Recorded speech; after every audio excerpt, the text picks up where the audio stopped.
ধারাবাহিকের গল্পে এলো নতুন চমক। চ্যাটার্জি বাড়িতে বেজেছে বিয়ের সানাই। মিনি এবং লালনের বিয়েটা বন্ধ করতে উঠে পড়ে লেগেছে আরণ্যকের বাবা এবং রাজা মিলে। তারা কিছুতেই চায় না লালনকে এই বাড়ির জামাই হিসেবে দেখতে। কিন্তু অন্যদিকে আরণ্যকের সাথে ভীষণই ভালো বন্ধুত্বের সম্পর্ক তৈরি হয় লালনের।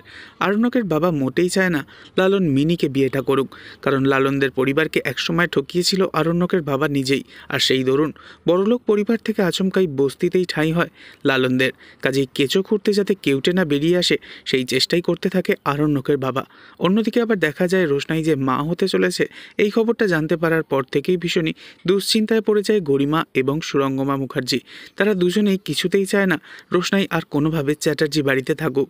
ঠিক সেই কারণেই সুরঙ্গমা মুখার্জির প্ল্যান মাফিক গরিমা হঠাৎই রোশনাইকে বলে, আমি আর তোমার কোনো কথা বিশ্বাস করি না রোশনাই, তুমি আবারও একবার মেডিকেল টেস্ট করাবে। তুমি যে সত্যিকারের মা হচ্ছ তা আমরা সকলে আবারও পরখ করে দেখতে চাই। এরপরই প্ল্যান মাফিক গরিমা রোশনাইকে নিয়ে যায় ডায়াগনস্টিক সেন্টারে। সেখানে রোশনাই গরিমার কথা মতো বিভিন্ন মেডিকেল টেস্ট করায়। এরপরই সুরঙ্গমা মুখার্জি ল্যাবরেটরিতে ফোন করে বলে, রোশনাই যে কিছুতেই মা হতে পারে না এটা প্রমাণ করে দিতে হবে মেডিকেল রিপোর্টে, আর এর জন্য যত টাকা দরকার আমি তত টাকা দেবো।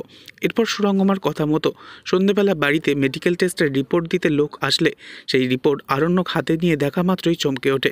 রোশনাইকে মিথ্যেবাদী প্রমাণিত করে বাড়ির সকলের সামনে গরিমা আর সুরঙ্গমা। আর আরণ্যক আবারও একবার ভুল বোঝে রোশনাইকে। তবে কি করবে এবার রোশনাই? আদিত্য কাপুরই কি হবে এবার রোশনাইয়ের শেষ ভরসা? নেক্সট আপডেট জানতে অবশ্যই সাবস্ক্রাইব করে রাখবেন। ধন্যবাদ।